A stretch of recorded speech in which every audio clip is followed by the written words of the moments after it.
ఆంధ్రప్రదేశ్ ప్రభుత్వం ప్రతిష్టాత్మకంగా చేపట్టిన మెగా డిఎస్సీ నియామక ప్రక్రియపై మాజీ ముఖ్యమంత్రి వైఎస్ జగన్మోహన్ రెడ్డి తీవ్రస్థాయిలో ధ్వజమెత్తారు.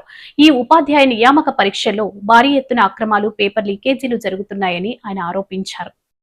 స్కాములైతేనేమి వీటి అన్నింటి విషయాల మీద ఈరోజు మీ అందరి ద్వారా రాష్ట్ర ప్రజలందరికీ కూడా వాస్తవాలను చూపించే కార్యక్రమం ఈ ప్రెస్ మీట్ ద్వారా ఈరోజు చేయబోతున్నాం. నిజంగా డిఎస్సి పరీక్షలు డిఎస్సి పరీక్షల్లో వీళ్ళు కండక్ట్ చేసిన విధానం చూస్తే నిజంగా చాలా షాకింగ్గా ఉంటుంది. అసలు అలార్మింగ్ లెవెల్స్లోకి షాక్ అనేది పోతుంది.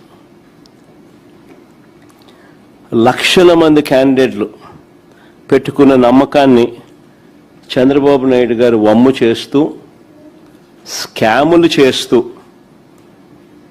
ప్రతిభావంతుల జీవితాలను దారుణంగా దెబ్బతీసిన పరిస్థితులు ఈరోజు రాష్ట్రంలో చూస్తూ ఉన్నాం. ఇంత ఘోరంగా రిక్రూట్మెంట్ జరగడం అన్నది బహుశా ఆంధ్ర చరిత్రలో ఎప్పుడైనా జరిగిందో లేదో నాకైతే తెలియదు. కానీ సాక్షాత్తు చంద్రబాబు నాయుడు గారు కొడుకు, ఆయన సుపుత్రుడు లోకేష్ విద్యాశాఖ మంత్రిగా ఉంటూ ఇద్దరు కలిసి ఇంతటి దారుణంగా చేశారు అన్న విషయాలు ఆంధ్ర రాష్ట్రంలో చోటు చేసుకున్నాయి. నిజంగా చంద్రబాబు నాయుడు గారిని ఒకసారి గమనిస్తే ఒక అబద్ధానికి, ఓ మోసానికి, ఓ వెన్నుపోటుకి, ఓ దగాకి, ఓ స్కామ్కి,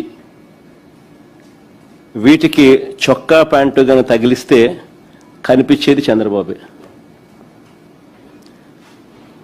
చంద్రబాబు నాయుడు గారి రాజకీయ జీవితం చూసినా, ఈ 2 ఏళ్లలో ఆయన సూపర్ 6లు, సూపర్ 7లు చూసినా, తానిచ్చిన మేనిఫెస్టో హామీలు ఇంకా లోతుగా చూసినా, ఇవాళ టీచర్ల రిక్రూట్మెంట్ చూసినా మనకు కనిపించేది ఇవే: దగ, మోసం, అబద్ధాలు, స్కాము, ఇవే కనిపిస్తాయి. చంద్రబాబు నాయుడు గారు రాగానే చేసిన తొలి సంతకం 5 సంతకాలు చేశాడు. తొలి సంతకాలు అంటూ దానికి నానా హంగామా, ఆర్భాటం కూడా చేశాడు. అందులో భాగంగా ఇది కూడా ఒకటి. ఇందులో మెగా డిఎస్సి అనేది ఒక సంతకం. మెగా అనేది ఏమిటో నాకైతే అర్థం కాదు. కానీ ఎందుకంటే ఇందులో 6100 ఉద్యోగాలు మేమిచ్చిన నోటిఫికేషన్, ఆయన ఇచ్చిన చరిత్ర కాదు, మేమిచ్చిన నోటిఫికేషన్. ఆ నోటిఫికేషన్ 6100 పోస్టుల నోటిఫికేషన్ను చంద్రబాబు నాయుడు గారు వాటిని భర్తీ చేయకుండా రద్దు చేసి రిక్రూట్మెంట్ ఆలస్యం చేశాడు. ఆలస్యం చేసి ఈ 6100 పోస్టులు ఏదైతే మేమిచ్చినామో, మా హయాంలో నోటిఫికేషన్ ఇచ్చిన పోస్టులు ఉన్నాయో, వాటిని మళ్ళీ తిరిగి తీసుకొస్తూ మొత్తంగా కలిపి ఒక 16,000 పోస్టులకు ఆయన నోటిఫికేషన్ ఇచ్చాడు.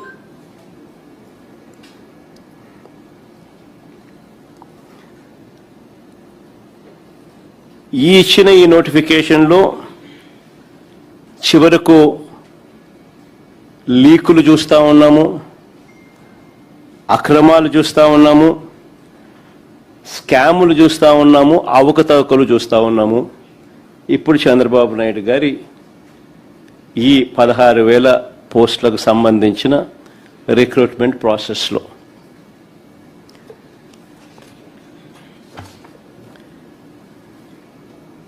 నిజంగా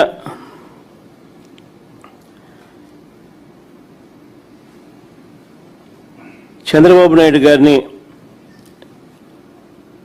నేను ఇక్కడే ప్రశ్నిస్తా ఉన్నా. 16,000 పోస్టులకే ఇన్ని స్కాములు కనపడతా ఉన్నాయి, ఇన్ని అవకతవకలు కనపడతా ఉన్నాయి, ఇన్ని లీకులు కనపడతా ఉన్నాయి. ఇది చంద్రబాబు నాయుడు గారి చరిత్ర చెప్తా ఉన్న నిజం. మరోవైపు ఆయనంతటా ఆయన సెల్ఫ్ సర్టిఫికెట్లు చాలా ఇచ్చుకుంటుంటాడు. రికార్డ్ అంటాడు, మెగా అంటాడు, రకరకాల పద్ధతులు, రకరకాల మాటలు మాట్లాడతాడు. నేను చెప్తా ఉన్నా చంద్రబాబు నాయుడు గారికి, అయ్యా చంద్రబాబు నాయుడు గారు, రికార్డ్ అంటే ఏమిటి, రికార్డ్ అంటే ఏమిటో నేను ఒకసారి చెప్తా తెలుసుకో చంద్రబాబు అని చెప్పి నేను చంద్రబాబు చెప్తా ఉన్నా. వైఎస్ఆర్సీపీ ప్రభుత్వంలో రాష్ట్ర చరిత్రలో కానీ దేశ చరిత్రలో కానీ కని విని ఎరుగని రీతిలో ఒకే నోటిఫికేషన్ ఒకే టైంలో 130,000 ఉద్యోగాలు భర్తీ చేసిన చరిత్ర ఈ రాష్ట్రంలో కానీ ఈ దేశంలో కానీ ఎక్కడైనా జరిగింది అని అంటే అది ఒక్క వైఎస్ఆర్సీపీ ప్రభుత్వంలో మాత్రమే జరిగిందని గర్వంగా చెప్పగలుగుతాను. రికార్డ్ అంటే ఇది అని కూడా చెప్పగలుగుతాను. గ్రామ స్వరాజ్య సాధన, సుపరిపాలన, ఈ 2 లక్ష్య సాధనగా ఉద్యోగాల చరిత్రలో ఓ సువర్ణ అధ్యాయం రాశాం. మేము ఎవరు బద్దలు కొట్టలేని ఓ రికార్డును ఎస్టాబ్లిష్ చేశాం. మే 30వ తారీఖున, మే 30, 2019 నేను ముఖ్యమంత్రిగా ప్రమాణ స్వీకారం చేస్తే